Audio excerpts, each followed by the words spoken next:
തമിഴ്നാട്ടിലെ അഗ്രഹാരങ്ങൾ താവളമാക്കിയ ബംഗ്ലാദേശികളുടെ ഒളിച്ചുകളി പൊളിച്ച് തമിഴ്നാട് പോലീസിന്റെ പ്രത്യേക അന്വേഷണ വിഭാഗമായ ക്യൂ ബ്രാഞ്ചും കേന്ദ്ര രഹസ്യാന്വേഷണ വിഭാഗവും.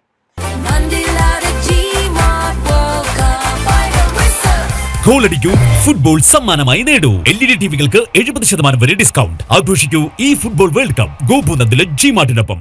തമിഴ്നാട്ടിലെ അതിർത്തി നഗരമാണ് ഹൊസൂർ. ഹൊസൂരിലും പരിസര പ്രദേശങ്ങളിലും വലിയ സുരക്ഷാ പരിശോധനയാണ് നടത്തിയത്. ഇതേ തുടർന്ന് 73 ബംഗ്ലാദേശ് സ്വദേശികളെ പോലീസ് പിടികൂടിയിരിക്കുകയാണ്. ഇന്ത്യയിൽ തങ്ങാൻ ഇവർക്ക് ആവശ്യമായ യാതൊരുവിധ യാത്രാരേഖകളോ വിസയോ ഇല്ല. നിയമവിരുദ്ധമായി താമസിച്ചു വരികയായിരുന്നു ഇവർ എന്നാണ് പോലീസ് കണ്ടെത്തിയത്. 73 എന്ന് പറയുന്നത് ചെറിയൊരു സംഖ്യയല്ല. ഒരു വലിയ സംഘം ഉണ്ടാക്കാൻ തന്നെ പാകത്തിനുള്ള 73 പേർ. തമിഴ്നാട് പോലീസിന്റെ പ്രത്യേക അന്വേഷണ വിഭാഗമായ ക്യൂ ബ്രാഞ്ചും കേന്ദ്ര രഹസ്യാന്വേഷണ വിഭാഗവും സംയുക്തമായി നടത്തിയ അതീവ രഹസ്യമായ നീക്കത്തിനൊടുവിലാണ് ഈ വലിയ സംഘം വലയിലായത്. കൃത്യമായ രഹസ്യ വിവരത്തിന്റെ അടിസ്ഥാനത്തിൽ ഹൊസൂർ നഗരപരിധിയിലെ ഒന്നൽവാടി, ഗോകുൽ നഗർ എന്നിവിടങ്ങളിലും നല്ലൂർ അഗ്രഹാര മേഖലയിലും നടത്തിയ വ്യാപക തിരച്ചിലാണ് ഇവർ പിടിയിലായത്. പിടിയിലായവരിൽ 22 പുരുഷന്മാരുണ്ട്, 23 സ്ത്രീകളുണ്ട്, 28 കുട്ടികളുമുണ്ട്. Hosur deputy police superintendent Balakrishnan മാധ്യമങ്ങളെ അറിയിച്ച വിവരങ്ങൾ ഇങ്ങനെയാണ്.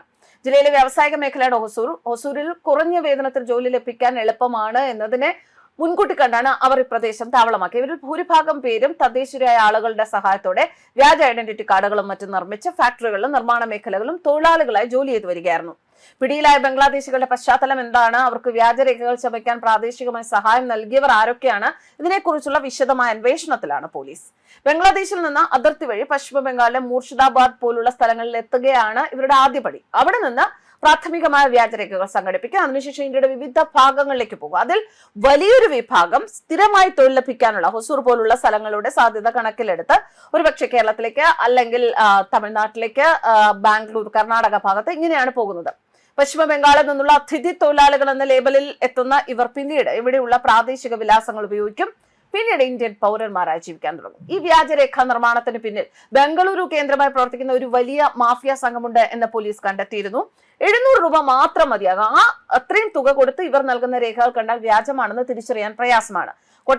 കേരളത്തിൽ കൊട്ടാരക്കരയിൽ ഇത്തരത്തിൽ കുറച്ചുപേർ പിടിയിലായിരുന്നു. അവർ വർഷങ്ങളായി കേരളത്തിൽ താമസിക്കുന്നവരാണ് എന്നതാണ് ഞെട്ടിപ്പിക്കുന്ന മറ്റൊരു വിവരം. നിയമവിരുദ്ധ കുടിയേറ്റം കണ്ടെത്താനുള്ള തമിഴ്നാട് പോലീസിന്റെ ശക്തമായ ക്യാമ്പയിൻ നടക്കുകയാണ്. അതിന്റെ ഭാഗമാണ് ഇത്തരത്തിൽ പുതിയ റെയ്ഡ് ഹൊസൂരും പരിസര പ്രദേശങ്ങളിലും നടന്നത്.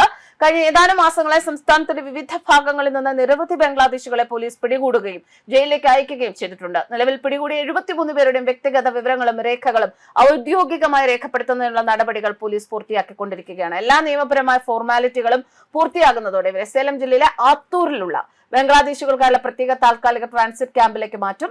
അതിനുശേഷം അവരെ സ്വന്തം രാജ്യത്തേക്ക് തിരിച്ചേക്കാനുള്ള ഔദ്യോഗിക നടപടികൾ സ്വീകരിക്കും.